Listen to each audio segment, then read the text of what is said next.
안녕하세요. 오늘은 6월 7일 화요일입니다.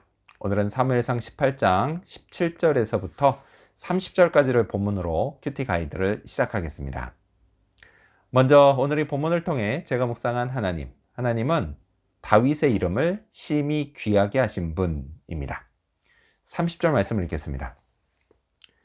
블레셋 사람들의 방백들이 싸우러 나오면 그들이 나올 때마다 다윗이 사울의 모든 신하보다 더 지혜롭게 행하매 이에 그의 이름이 심히 귀하게 되니라. 아멘. 다윗은요, 블레셋 군대 지휘관들이 싸우러 나올 때마다 맞서 싸웠고, 그때마다 다른 신하들보다 더 탁월한 능력을 발휘했습니다. 자, 이를 통해 다윗의 이름은 이스라엘에서 심히 귀하게 됐습니다. 물론요, 이 능력은 하나님으로부터 온 겁니다. 자, 하나님이 그를 왕으로 기름 부으셨기 때문이죠. 자, 하지만요, 그렇다고 해서 그가 당장 왕이 되는 것은 아니었습니다. 자, 그에게는요, 왕으로서 충분히 준비될 시간이 필요했습니다. 자, 그리고 그 시간 동안 하나님이 다윗을 돌보셨습니다.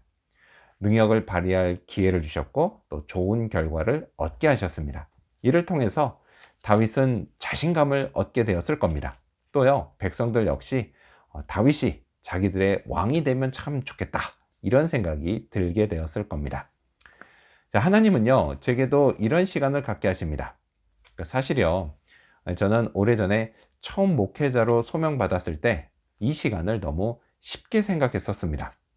이제껏 하나님께 받은 은혜가 너무 커서 장차 이런 준비의 시간, 이건 역시도 그저 좋은 시간이 될 거라고 그렇게만 생각했던 겁니다.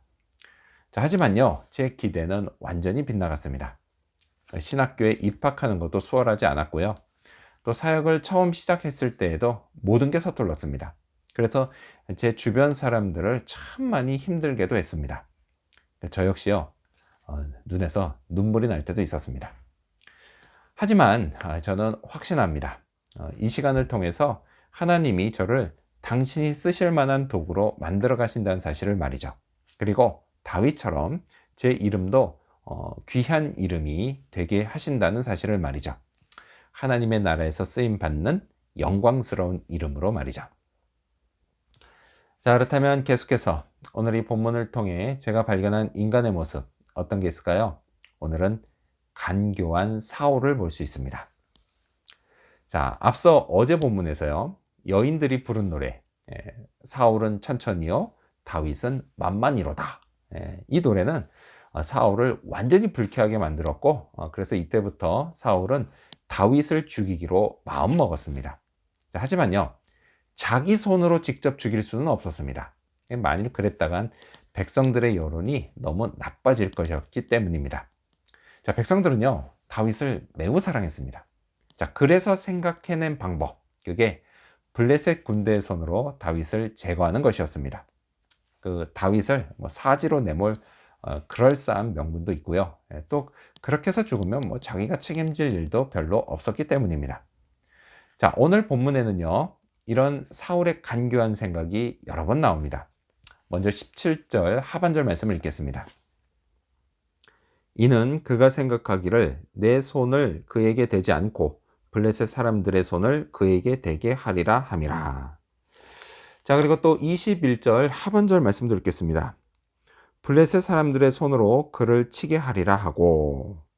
자, 그리고 마지막으로 25절 하반절에도 나오는데요.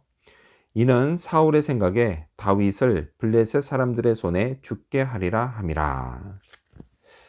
자, 하지만 사울의 이런 시도는 완전히 실패합니다.